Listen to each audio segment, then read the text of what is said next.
स्वास्थ्य संयोजक कर्मचारियों को उम्मीद थी कि सरकार उनके 17 वर्ष के पुराने वेतन विसंगति को दूर कर देगी, मगर ऐसा नहीं हुआ। हाल ही के कैबिनेट बैठक में इस पर कोई चर्चा नहीं होने से निराशा हाथ लगी, जिसका असर देवभोग मेनपुर स्वास्थ्य संयोजक कर्मचारी संघ में भी देखने को मिला है। स्वास्थ्य कर्मचारी पूर्ववर्ती सरकार के कार्यकाल में तकरीबन 46 दिन हड़ताल पर थे, परंतु पूर्ववर्ती के साथ साथ वर्तमान सरकार की उपेक्षा के बाद निराश है। वहीं स्वास्थ्य संयोजक कर्मचारी फिर से हड़ताल करने की मूड में है, मगर कोरोना काल के कारण चुप्पी साधने को मजबूर है। किंतु संघ में आगे की रणनीति पर हलचल शुरू हो गई है। स्वास्थ्य संयोजक कर्मचारी संघ देवभोग के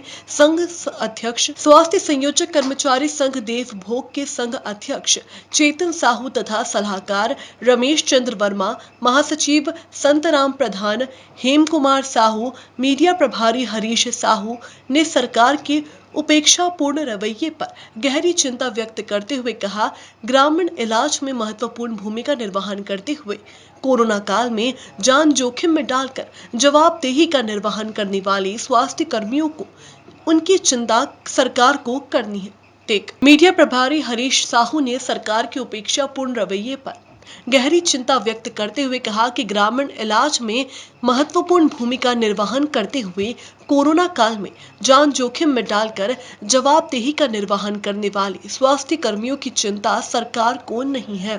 स्वास्थ्य संयोजक कर्मचारियों को इस वेतन विसंगति से जहां नए कर्मियों को 5 से 6 हजार का, तो सीनियर कर्मियों को 7 से 8 हजार का नुकसान प्रति माह झेलना पड़ रहा है। गरियाबंद से रमेश कुमार सोनी की रिपोर्ट।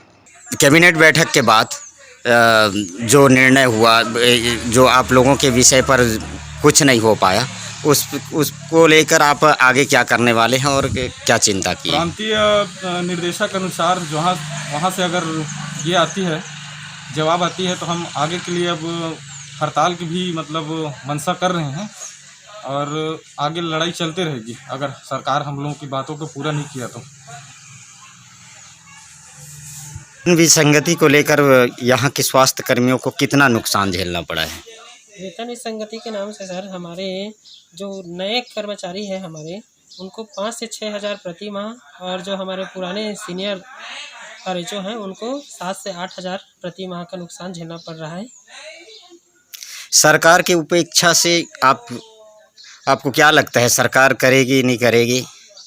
सरकार से तो हमें बहुत उम्मीद था और अभी भी है कि हमारा वेतन विसंगति है जो 2800 ग्रेड पे उसको दे दे। इसके वजह से तो हमारे सभी कर्मचारियों में काफ़ी चिंता का विषय बना हुआ है। इसके साथ साथ ही हम देख रहे हैं कोरोना काल की वजह से अभी हड़ताल के में चुप्पी साधे हुए हैं। अगर कोरोना काल जैसे ये होता है तो प्रांत के निर्देश से हम हड़ताल पर भी बैठने के लिए मजबूर हो जाएंगे अगर नहीं लेंगे। हमारी वेतन विसंगति की जो मांग है हमारी लगभग 20 साल से चली आ रही है और अभी तक हमारी जो मांगें थी वो सब लंबित हैं। हर सरकार से एक अपेक्षा रहती है कि ये सरकार हमारा काम करेगी। पिछली सरकार में भी हमारी जो 40 दिन की हड़ताल हुई थी उसमें भी आश्वासन ही केवल हाथ लगा था। अभी नई सरकार से कुछ आशाएं थी कि ये कैबिनेट में मीटिंग में कुछ हमको मिलेगा, तो ये भी अभी पिछले मंगलवार को जो बैठक हुई थी उस कैबिनेट में भी हमको बिल्कुल निराशा हाथ लगी।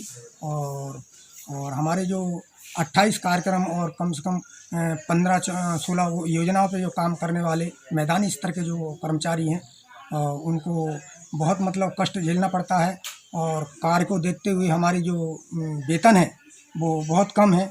और सरकार से हम बहुत दिनों से आशा लगाए हुए बैठे थे कि इस कैबिनेट की मीटिंग में हमें कुछ न कुछ राहत दी जाएगी, लेकिन इस मीटिंग में भी हमको बिल्कुल निराशा हाथ लगी। आगे की रणनीति ये होगी कि कोरोना महामारी को हम कंट्रोल करने के बाद और नियंत्रण में जैसे महामारी आती है उसके बाद हम जिला स्तर के और ब्लॉक स्तर के अध्यक्षों से बात करके और निश्चित ही फिर धरना प्रदर्शन करने वाले हैं।